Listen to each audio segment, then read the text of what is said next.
어떤 사람이 강변에 살고 있었습니다. 어느 날 강변을 거닐다가 물에 빠져 죽는 사람을 보게 되었습니다. 겁이 났지만 용기를 내어서 뛰어들어가 그를 건졌습니다. 너무 기뻤습니다. 야, 내가 죽어가는 사람을 살렸다니. 자기가 생각해도 마음이 너무 뿌듯하고 좋았습니다.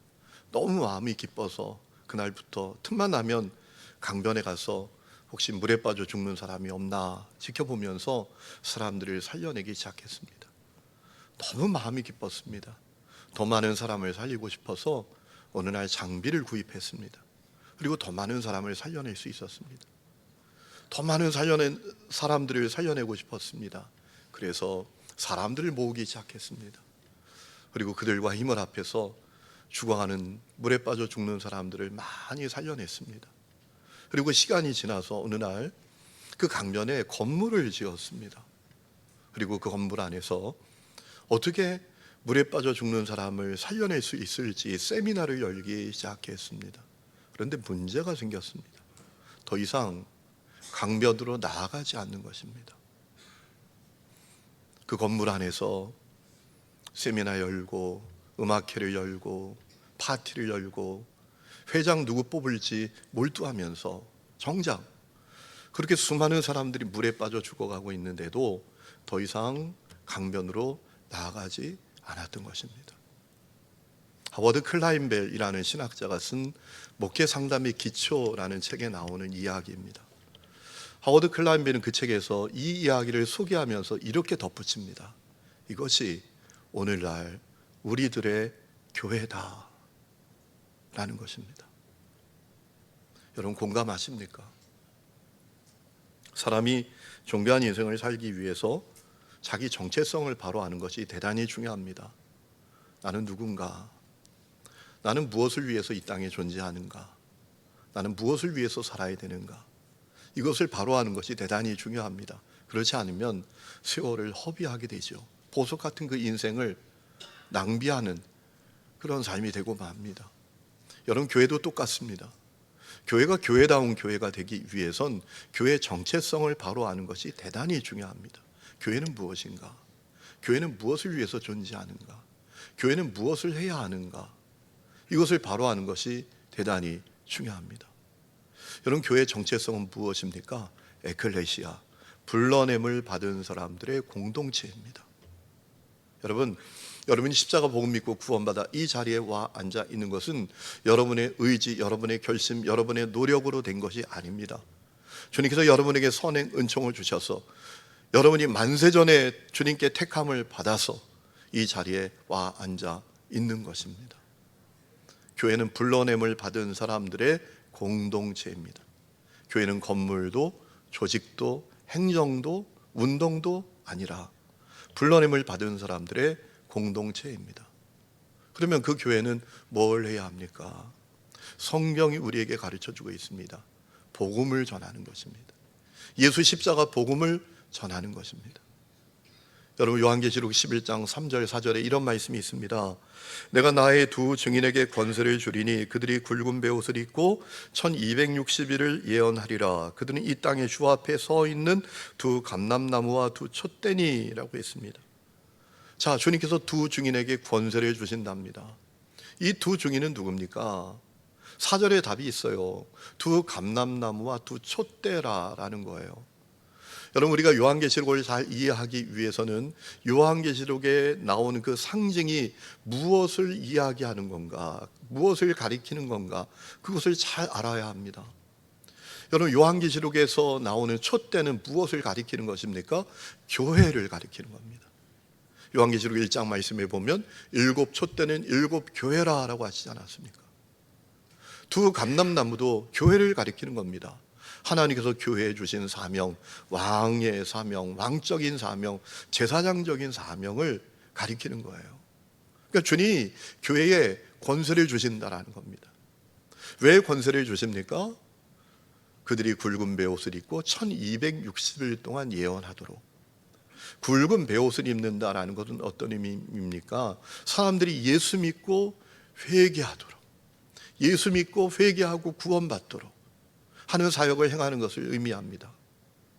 얼마 동안? 1260일 동안, 이 1260일은 약 3년 반 정도 되는 시간입니다. 7년의 절반입니다. 성경에 나오는 7년은 어떤 7년입니까? 하나님의 창조부터 하나님 창조의 완성까지의 시간을 말합니다. 여러분, 이 1260일 3년 반은 이 7년의 딱 절반 되는 시간입니다. 어떤 시간이죠? 예수님이 이 땅에 오셔서 교회가 세워진 그때부터 예수님 다시 오시는 그때까지의 시간을 의미하는 겁니다. 그러니까 이 말씀은 어떤 의미입니까? 주님께서는 교회가 복음을 전하시기를 원하셔서 교회에 권세를 주시는데, 주님 다시 오실 때까지, 예수님 다시 오실 때까지, 교회가 세워진 그때부터 주님 다시 오실 그때까지 복음을 전하도록 사명을 주셨다라는 겁니다. 여러분, 이것이 성경이 우리에게 말하는 교회의 정체성입니다. 여러분, 우리가 분명히 기억해야 합니다. 교회는 복음을 전하기 위해서 존재합니다. 교회는 복음을 전하기 위해서 움직여야 합니다. 마가복음 1장 말씀을 보면 예수님께서 가버나움에서 사역하신 다음에 떠나시면서 하신 말씀이 무엇인지를 우리에게 알려주고 있지 않습니까? 이렇게 되어 있습니다. 이르시되 우리가 다른 가까운 마을들로 가자. 그 다음에 나오는 말씀이 대단히 중요합니다. 거기서도 전도하리니. 그 다음에 더 중요한 말씀이 나옵니다.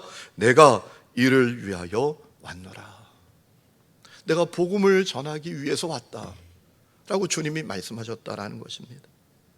요한복음 10장에도 내가 온 것은 양으로 생명을 얻게 하고 더 풍성히 얻게 하려는 것이다 라고 하셨어요. 예수님 왜 오셨나? 복음을 전하여 사람들로 하여금 생명을 얻도록 오셨다라는 것입니다. 이것이 교회의 정체성이에요. 그럼 우리는 사람들에게 복음을 잘 전하고 있습니까? 우리 교회는 복음을 전하는 교회입니까? 여러분은 복음을 전하는 분들이십니까? 지난 한 주간 동안도 살면서 누군가에게 예수님을 전하셨습니까? 자, 그렇다면 우리가 어떻게 사람들에게 예수님을 전할 수 있을까요? 아주 중요한 방법이 있습니다. 최고의 전문가를 찾아가는 것입니다. 그리고 그에게 배우고 그를 따라하는 것입니다. 여러분, 우리가 어떤 일을 배울 때 잘 배울 수 있는 방법은 뭡니까? 최고의 전문가 찾아가는 거잖아요. 그리고 그에게 배우고 그가 하는 대로 그대로 따라하는 거잖아요. 제 후배 목사님이 계신데요, 저와 함께 부목사님으로 사역을 했었는데 어느 날 제가 알게 된 사실이 있습니다. 아니, 이 친구가 장경동 목사님의 설교집을 그냥 처음부터 끝까지 나오는 대로 다 사서 보는 겁니다. 그리고 영상도 다 보는 거예요. 그리고 그대로 흉내를 내는 겁니다. 장경동 목사님을 그렇게 따라하는 거예요. 그러더니요, 얼마나 훌륭한 설교자가 됐는지 저 영등포에 대림교회라고 엄청 큰 교회인데 그 교회 담임 목사님으로 지금 사역하고 있어요. 그리고 우리가 어떤 일을 배울 때 잘 배우는 방법은 최고의 전문가를 찾아가는 것이고 그에게 배우고 그를 따라하는 것입니다. 여러분, 그렇기 때문에 우리가 전도를 잘하는 방법이 있습니다. 예수님께 배우는 거예요. 예수님이 전도의 최고의 전문가이시니까요. 여러분, 마가복음 1장 29절에 이런 말씀이 있습니다. 예수님께서 온 갈릴리에 다니시며 그들의 여러 회당에서 전도하시고 또 귀신들을 내쫓으셨다라고 했습니다. 우리 예수님이 전도하시는 분이셨어요. 우리 예수님이 최고의 전도의 전문가이셨습니다. 그러므로 우리가 예수님께 배워야 합니다. 그리고 예수님 따라해야 합니다. 그럼 우리도 복음을 전하는 삶을 살 수가 있는 것이지요. 여러분, 그런 의미에서 오늘 우리가 읽은 말씀은 대단히 중요한 말씀이에요. 왜냐하면 예수님이 이렇게 전도하셨구나 라는 사실을 확실히 알 수 있는 말씀이기 때문이죠. 예수님은 어떻게 전도하셨나요? 오늘 말씀을 통해서 여러 가지 살펴볼 수 있지만 크게 세 가지를 살펴보면 첫 번째는 이런 것입니다. 예수님은 절대로 사람을 포기하지 않으셨습니다. 한번 따라합시다. 예수님은 절대로 사람을 포기하지 않으셨다. 그것이 예수님의 전도 방법이었어요. 자, 예수님께서 유대에서 갈릴리로 올라가십니다. 여러분, 유대에서 갈릴리로 올라가실 때 크게 세 가지 길이 선택지가 있습니다. 첫 번째 길은 사람들이 가장 많이 택하는 그 지중해 해변으로 올라가는 길, 일명 왕의 대로로 불리는 넓은 길이 있습니다. 두 번째 길은 요단 동편으로 올라가는 길이 있습니다. 세 번째 길은 유대인들이 절대로 선택하지 않는 길입니다. 사마리아를 통과해서 올라가는 것입니다. 여러분, 유대인들이 왜 사마리아를 통과하여 가지 않습니까? 유대인들이 사마리아인들을 사람 취급도 하지 않기 때문입니다. 역사적인 이유가 있습니다. 주전 721년에 아수르 제국이 북이스라엘을 멸망시킵니다. 그리고 혼혈 정책을 핍니다. 피를 섞는 겁니다. 그래서 그들을 식민지화하려고 했던 것입니다. 그래서 사마리아인들이 생겨났습니다. 여러분, 그렇기 때문에 유대인들은 이 사마리아인들을 경멸합니다. 피를 더럽힌 놈들, 인간도 아니야, 이런 마음으로 멸시합니다. 여러분, 사람이 멸시를 받으면 가만히 있습니까? 그리고 어떤 일이 벌어지죠? 주전 4세기에 이 사마리아인들이 자기들의 땅인 그리심산에 성전을 세웁니다. 아니, 예루살렘에 성전이 있는데 그리심산에 또 다른 성전을 세웁니다. 큰 문제가 벌어진 겁니다. 앙숙이 된 겁니다. 그러다 더 큰 문제가 벌어집니다. 주전 2세기에 유대인 가문 하스몬 왕조의 요한 힐카누스라는 사람이 그 사마리아를 쳐들어가서 그리심산에 있는 성전을 허물어 버렸습니다. 여러분, 정말 큰 문제가 벌어진 겁니다. 그래서 이 사마리아인과 유대인들은 한 형제 자매, 한 동포임에도 불구하고 원수가 되었습니다. 앙숙이 되었습니다. 한 형제 한 자매였지만 서로를 포기하고 살았습니다. 그러나 우리 예수님은 다르셨습니다. 우리 예수님은 사마리아인들을 포기하지 않으셨습니다. 그래서 유대인들이 절대로 선택하지 않는 길, 사마리아로 통과하여 갈릴리로 가는 길을 택하여 가셨다라는 것입니다. 여러분, 이 사실을 통해서 예수님이 어떻게 전도하셨는지 우리는 확실히 알 수 있습니다. 예수님은 사람을 포기하지 않으셨다라는 거예요. 여러분, 그렇기 때문에 우리도 사람 포기하지 말아야 합니다. 그것이 전도의 시작입니다. 그런데 안타깝게도 우리가 가장 쉽게 포기하는 사람들이 있습니다. 누구죠? 내 가족입니다. 내 가족을 포기해요. 사실 전도하기 전에 가족을 향해서 아예 마음의 문을 꽁꽁 닫아버린 사람들도 많습니다. 나는 그 인간 상종도 안 할 거야. 쳐다보지도 않을 거야. 그 인간 구제불능이야. 그 인간이 지옥 가든 말든 나는 아무 관계없어. 아무 나는 관심이 없어. 이런 마음을 가진 사람들도 있습니다. 얼마나 많은 상처와 아픔이 있었으면 그런 마음을 갖게 되셨을까요? 또 어떤 사람들은 내 가족의 마음이 돌덩어리 같아가지고 아무리 그를 전도하려고 해도 도무지 되지 않아서 포기하는 사람도 있습니다. 그런데 여러분, 그런 마음은 주님 기뻐하시는 마음이 아닙니다. 주님, 우리가 우리 가족을 포기하기를 원하지 않으십니다. 여러분, 하나님께서는 우리가 그럼에도 불구하고 가족을 포기하지 않기를 원하고 계십니다. 중요한 이유가 있습니다. 우리 각 사람이 포기하지 않는 하나님의 사랑의 수혜자이기 때문입니다. 하나님 우리를 절대로 포기하지 아니하십니다. 여러분, 우리가 죄덩어리 아닙니까? 우리가 사람들 앞에서 그럴듯한 모습으로 살고 있지만 이 속에 얼마나 죄가 가득합니까? 그런데 주님께서 그런 우리를 포기하지 아니하십니다. 절대로 버리시지도 않습니다.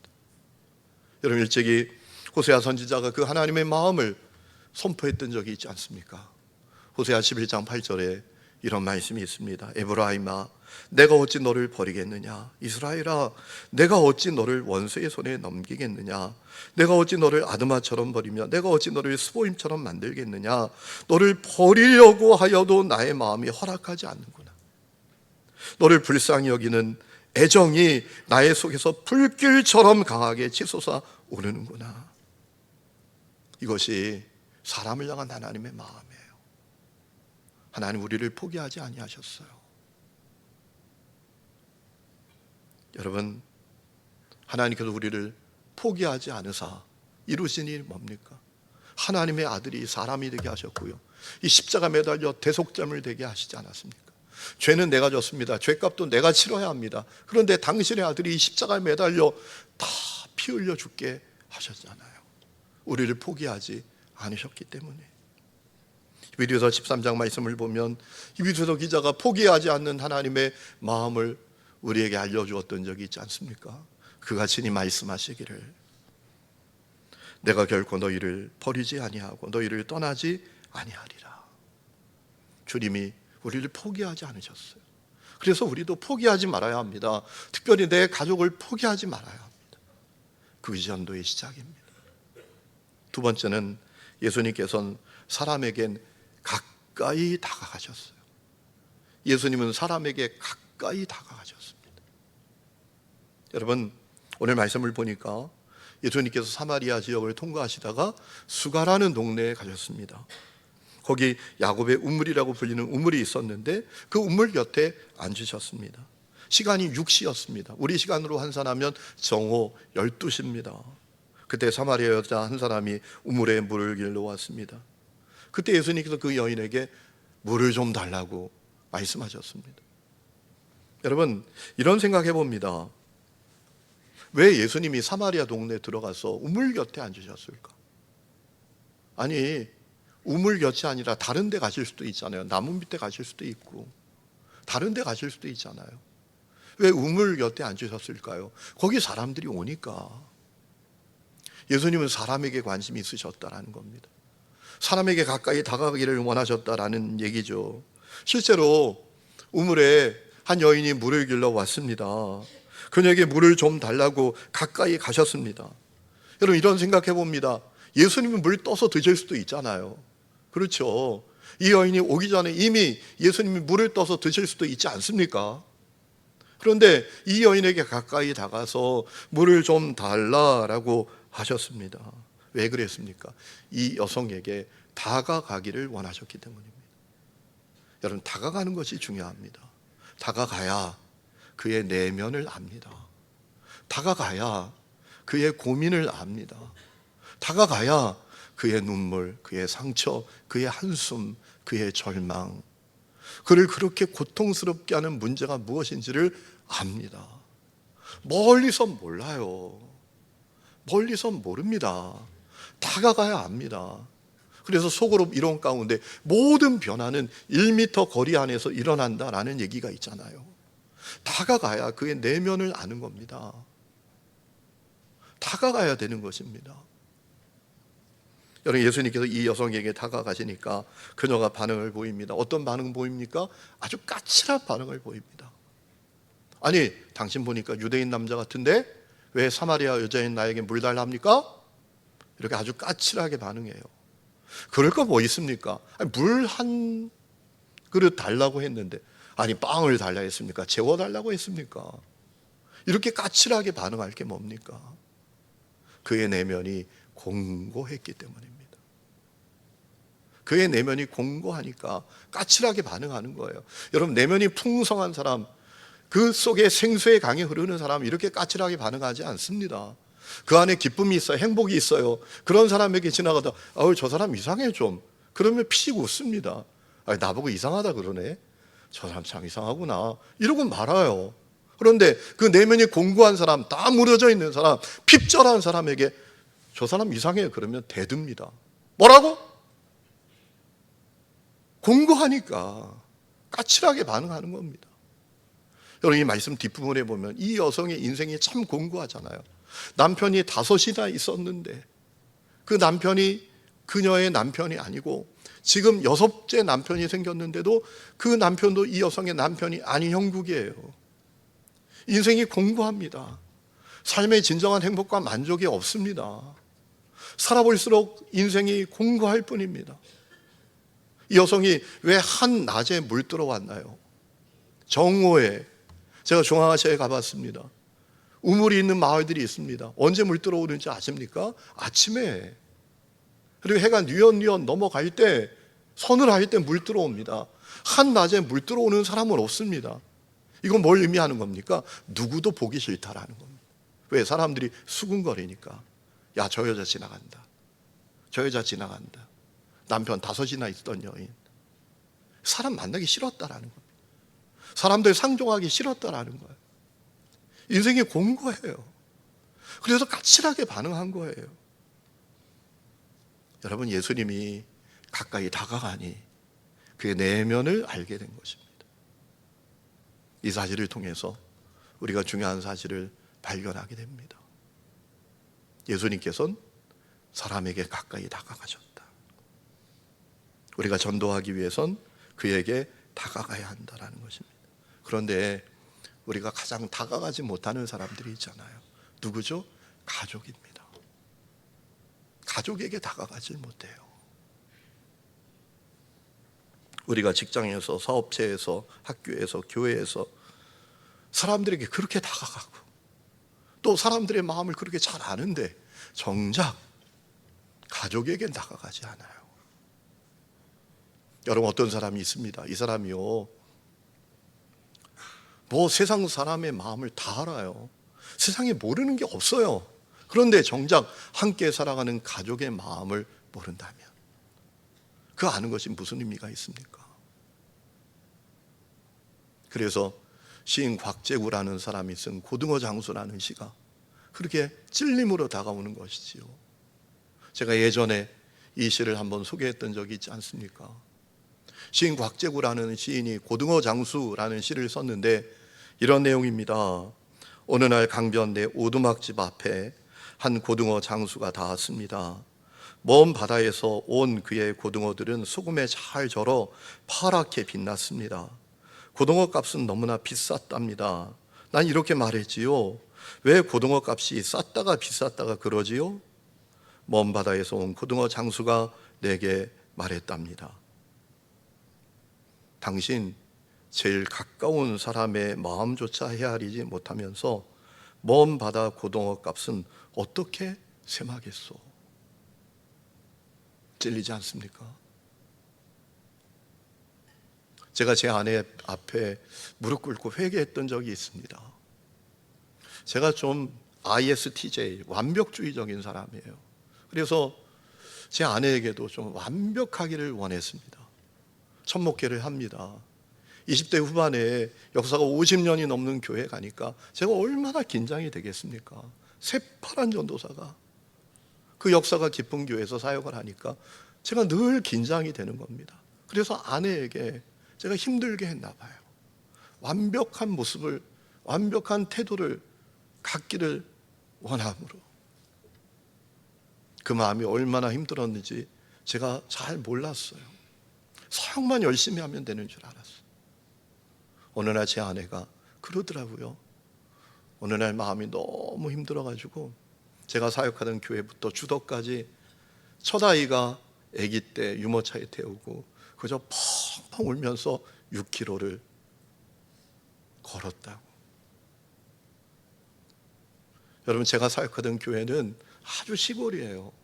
동네에 슈퍼도 없는 동네입니다. 버스가 하루에 3번인가 4번밖에 들어오지 않는 그런 동네였습니다. 어디 갈 데가 있습니까? 누굴 만날 수도 없습니다. 그래서 너무 서럽고 이 남편이 나를 이렇게 힘들게 하고 내 마음을 몰라주는구나. 어디 하소연할 데도 없어서 그 아기를 유모차에 태우고 헝헝 울면서 6km를 걸었다는 얘기를 듣고 제가 정말 미안하다, 잘못했다, 용서를 구했던 일이 있습니다. 여러분, 오늘 많은 가족들이 가정 안에서 정서적으로 단절되어 있고 심리적으로 고립되어 있습니다. 가족 돌봄자 연구센터 자료에 의하면 가족의, 잘 들으세요, 52.4%가 고립을 경험하고 있답니다. 사람이 없는 게 아니에요. 가족들이 있어요. 그런데 외로운 거예요. 고독한 거예요. 그러므로 예수님처럼 다가가야 합니다. 먼저 내 가족에게 다가가야 합니다. 그와 함께 시간을 보내야 합니다. 마주 앉아서 그의 이야기를 들어야 합니다. 함께해야 합니다. 경상도 남자처럼 하루에 3마디만 하면 안 됩니다. 경상도 남자들은 꼭 3마디만 한대잖아요. 집에 와서 밥 먹자, 아들은 어디 갔나, 자자, 이렇게 하면 안 됩니다. 함께해야 합니다. 마주해야 합니다. 함께 시간을 보내야 합니다. 다가가야 그의 내면이 보입니다. 그의 어려움이 뭔지, 그가 정말 고민하고 있는 문제가 뭔지. 여러분, 남자들이 자존심이 있어가지고요, 어려운 얘기 잘 안 하는 거 아시죠? 함께 해야 합니다. 그러면 알게 됩니다. 그의 한숨이 뭔지, 그의 절망이 무엇인지 알게 됩니다. 여러분, 우리 하나님은 우리에게 다가오시는 분이시잖아요. 출애굽기 3장 말씀을 보면 하나님께서 모세에게 하셨던 말씀이 있지 않습니까? 이렇게 말씀하셨어요. 내가 애굽에 있는 내 백성의 고통을 분명히 본다 라고 하셨어요. 그리고 이어서 이렇게 말씀하십니다. 내가 내려가서 그들을 애굽인의 손에서 건져내겠다. 내가 내려가서. 이 말씀이 얼마나 놀라운 말씀이에요. 내가 내려가서 가까이 오신다라는 것이죠. 예수님의 탄생을 전하는 주의 사자가 이렇게 말하지 않았습니까? 그의 이름이 임마누엘이다. 가까이 와서, 다가와서 함께 하시는 분이시다. 그러므로 우리도 다가가야 합니다. 여러분, 시편 34장 18절에 여호와는 마음이 상한 자를 가까이 하신다라고 하셨습니다. 그러면 우리도 다가가야 합니다. 그러면 알게 됩니다. 그를 위해서 뭘 기도해야 될지, 내가 어떻게 반응해야 될지 알게 됩니다. 세 번째, 예수님께서는 예수님이 해답이신 것을 확실히 확신하셨습니다. 여러분, 이 사마리아 여인이 예수님 향해서 아주 까칠하게 거칠게 반응하니까 예수님께서 뭐라고 말씀하셨죠? 지금 너에게 물을 달라고 하는 이가 누구인 줄 알았으면 네가 나에게 물을 달라고 했을 거야. 그리고 그가 영원히 목마르지 않는 샘물을 너에게 주었을 거야 라고 말씀하십니다. 그런데 이 여인은 예수님 말씀이 무슨 말씀인지를 못 알아들어요. 그래서 뭐라고 말합니까? 아니, 당신이 어디서 그런 물을 구해서 줄 수 있습니까? 야곱이 이 물을 파가지고 우리에게 줬는데 당신이 야곱보다 그러면 크단 말입니까? 이렇게 반응을 해요. 그러자 예수님께서 뭐라고 말씀하십니까? 내가 말하는 물은 먹는 물이 아니야. 내가 말하는 물은 사람의 근본적인 문제를 해결해 주는 물이야. 내가 말하는 물은 사람의 근본적인 문제를 해결해 주고 그가 영원히 목마르지 않고 참된 행복과 만족을 얻게 하는 물이야 라고 말씀하시잖아요. 예수님 당신에 대해서 말씀하신 것이죠. 여러분, 오늘 우리가 읽은 13절에 말씀하셨잖아요. 예수께서 대답하여 이르시되 이 물을 마시는 자마다 다시 목마르려니와 내가 주는 물을 마시는 자는 영원히 목마르지 아니하리니 내가 주는 물은 그 속에서 영생하도록 솟아나는 샘물이 되리라 라고 했습니다. 무슨 말씀이십니까? 예수님은 확신이 있으셨습니다. 내가 그리스도다. 내가 인생의 유일한 문제 해결자다. 내가 사람에게 참된 만족과 행복을 줄 수 있는 자다. 전적으로 타락한 인간을 구원할 수 있는 자다. 죄와 저주 가운데 살아가는 인생을 구원하고 그의 문제를 해결하고 그에게 영원한 기쁨을 줄 수 있고 영생을 줄 수 있는 유일한 구원자다 라는 확신이 예수님께 있으셨다는 거예요. 이 말씀을 통해서 우리는 중요한 전도의 방법을 배웁니다. 우리가 복음을 전할 때 우리에게 예수님에 대한 확신이 있어야 된다는 겁니다. 예수님은 유일한 그리스도셔. 그분을 만나면 인생이 바뀌어. 그분 안에 참된 행복과 만족이 있어. 그분은 영원히 목마르지 않는 샘물이 되시는 분이셔. 이 확신이 있어야 된다는 겁니다. 여러분, 이 확신이 없으면 우리가 전도는 생각도 못합니다. 전도를 해도 쥐어짜내야 합니다. 그러나 이 확신이 있으면 자연스럽게 하는 겁니다. 여러분 보세요. 아니, 어디 가서 맛있는 음식만 먹어도 야, 이거 대단하다 그러면서 사진 찍고요, 인스타그램에 올리고 페북에 올리고 야, 맛있다 맛있다 다 선전하지 않습니까? 맛을 아니까, 확신을 가지니까 그렇게 하는 거예요. 그렇지 않으면 짜내야 합니다.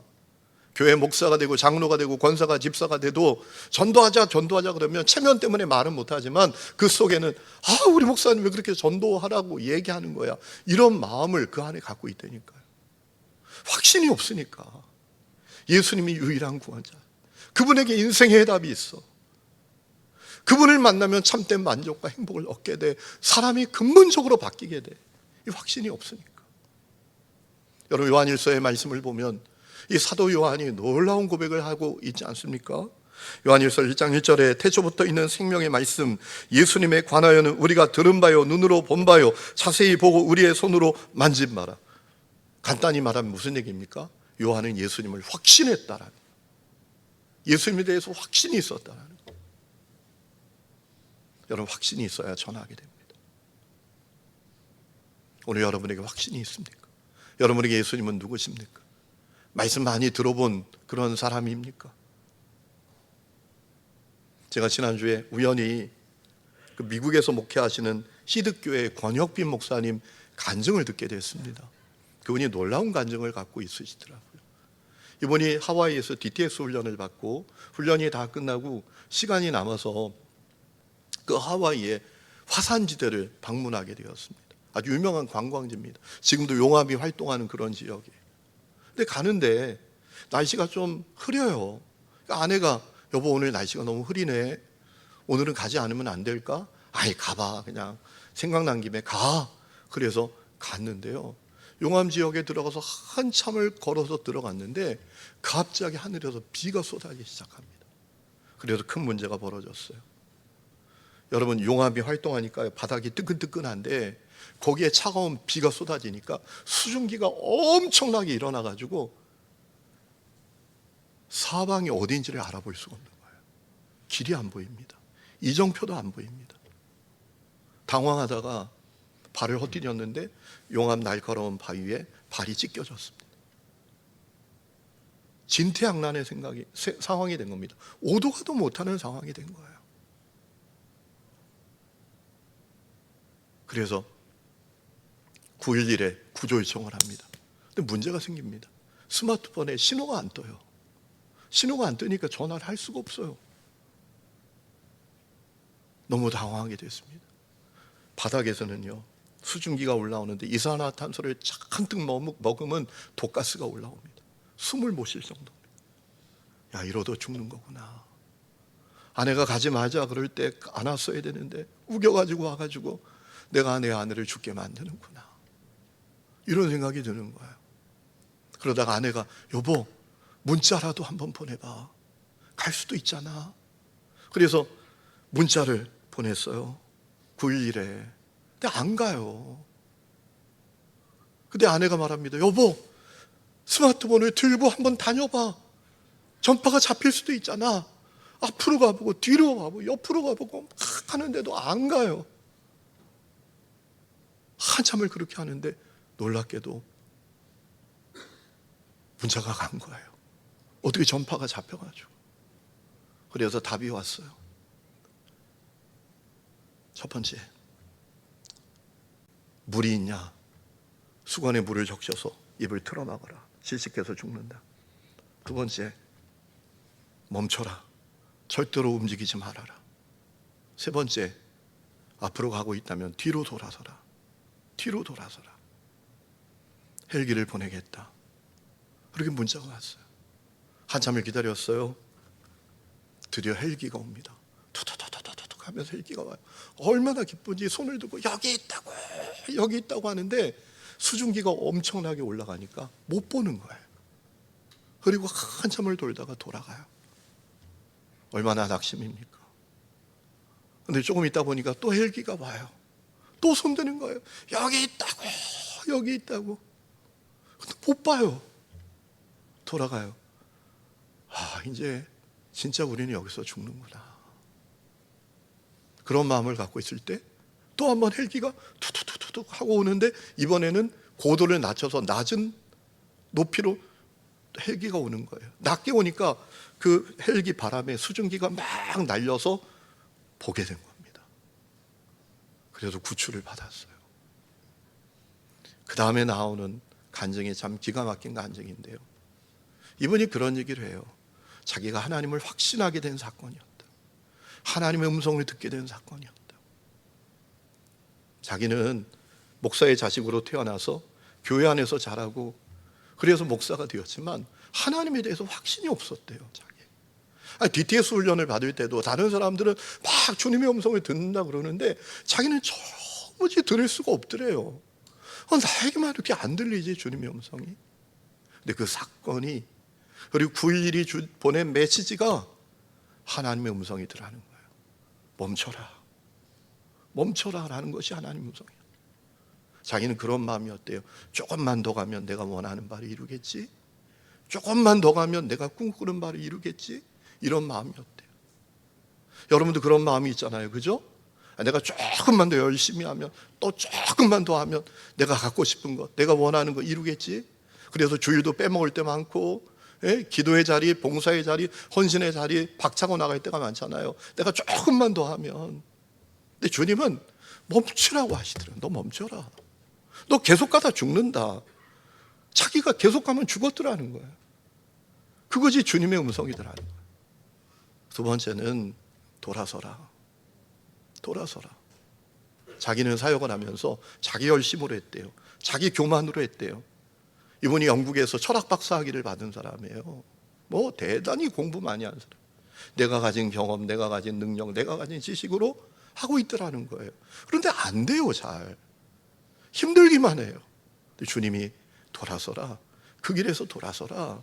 너 교만해서 돌아서, 너 능력 의지하는 거에서 돌아서 라고 하시더라는 거예요. 우리 세 번째는 손을 들라. 손을 들어야 살 수 있더라는 거예요. 하나님과 신호가 맞아야 살 수 있더라는 거예요. 살기 위해서 자기가 핸드폰을 들고 그렇게 손을 들고, 헬기가 왔을 때 알아보지 못하니까 그렇게 손을 들고 하나님께 손을 들어야 사는구나. 너 손을 들어야 살아. 이 말씀을 하시더라는 거예요. 그래서 그분은 내가 분명히 주님의 음성을 들었다, 하나님을 경험했다, 주님에 대한 확신을 가지게 되었어요. 그래서 이분이 얼바인 온누리교회를 담임하다가 교회를 사임합니다. 목회가 너무 힘들었대요. 그래서 에너하임에서 시드교회를 개척했는데요, 이 교회가 엄청나게 부흥해요. 엄청나게 부흥해요. 확신이 있으니까, 하나님에 대한 확신이 있으니까, 하나님에 대한 확신을 갖게 되었으니까 사역이 달라지더라는 거예요. 오늘 여러분에게 예수님에 대한 확신이 있으십니까? 예수님을 분명히 만나가고 경험하고 누리고 계십니까? 그래야 우리의 전도가 능력 있게 됩니다. 한마디를 해도 전해지는 진정성이 달라지고 열매가 달라지게 되는 것입니다. 사랑하는 성도 여러분, 다음 주 가족전도 주일입니다. 여러분의 가족 포기하지 마세요. 가까이 다가가세요. 그에게 가까이 다가가세요. 함께 하세요. 그리고 예수 그리스도에 대한 확신을 가지고 분명하게 전하세요. 여러분의 가정에 십자가 피 묻은 계절이 오고, 참으로 여러분의 가정이 복음화되는 놀라운 은혜가 있기를 주의 이름으로 축원합니다.